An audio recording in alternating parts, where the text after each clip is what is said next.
আসসালামু আলাইকুম রহমতুল্লাহ। আমরা হরহামেশাই আপনারা দেখেছেন ইতিপূর্বে বহুবার এই যে জায়গাটি দেখতে পাচ্ছেন নিমাইচালা নামক গ্রাম এটি। এখানে কিন্তু আমরা অজস্রবার এসেছি।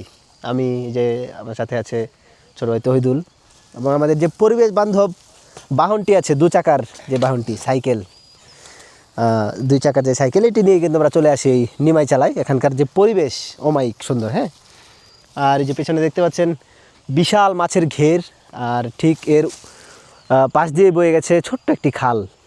যে খালের মধ্যে হয়তো আপনারা অনেকেই অনেক স্মৃতি রয়েছে। ছোটোবেলা অনেকেই মাছ ধরেছেন। বর্ষাকালে যখন এই খালের পানি একদম টইটুম্বুর থাকে তখন হয়তো বা লাফালাফি ঝাপাঝাপি করেছেন। তো আমরা এরকমই একটি জায়গা খুঁজে পেয়েছি যেখানে একেবারেই কোলাহল নেই, কোনো মানুষ নেই, জনমানবহীন। এবং এখানে কিন্তু আমরা দেখে এসেছি যে বেড়া দিয়ে দেওয়া হয়েছে যাতে করে মানুষ এখানে না আসতে পারে, জায়গাটি সংরক্ষিত যাতে থাকে।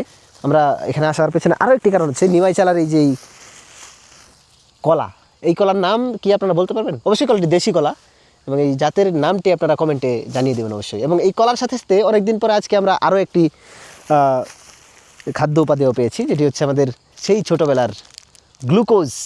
লাল কালার প্যাকেটটি দেখে অনেকেই নস্টালজিক হয়ে যাচ্ছেন। সেই যে ছোটোবেলা আমরা 6 টাকা পিস আমি খেয়েছি শেষ।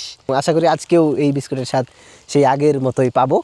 এবং আমরা যে পরিবেশে বসে খাবো এটা হচ্ছে সবচেয়ে অসম্ভব সুন্দর একটা জিনিস, যে আমরা এরকম একটা পরিবেশে হচ্ছে ছোটোবেলার সেই নস্টালজিক গ্লুকোজ বিস্কুট এবং দেশি জাতের এই কলা খাবো। কাগজগুলো দেখতে পাচ্ছেন, এই যে পলিথিন, এই প্যাকেট, এই যে আশেপাশে দেখেন এখানে কিন্তু কোনো প্রকার পলিথিন নেই, কোনো প্রকার বিরিয়ানির প্যাকেট নেই, কিংবা ইফতারের পার্টি যে কি বলে আপনার পেপার, সেগুলো কিন্তু এখানে ছড়িয়ে ছিটিয়ে নেই। তো এই যে আমাদের 3টি সাইকেল এখানে দেখতে পাচ্ছেন, সেটা হচ্ছে রক রাইডার সাইকেল, এটা হচ্ছে সারাসেন এবং এটা হচ্ছে সারাসেন।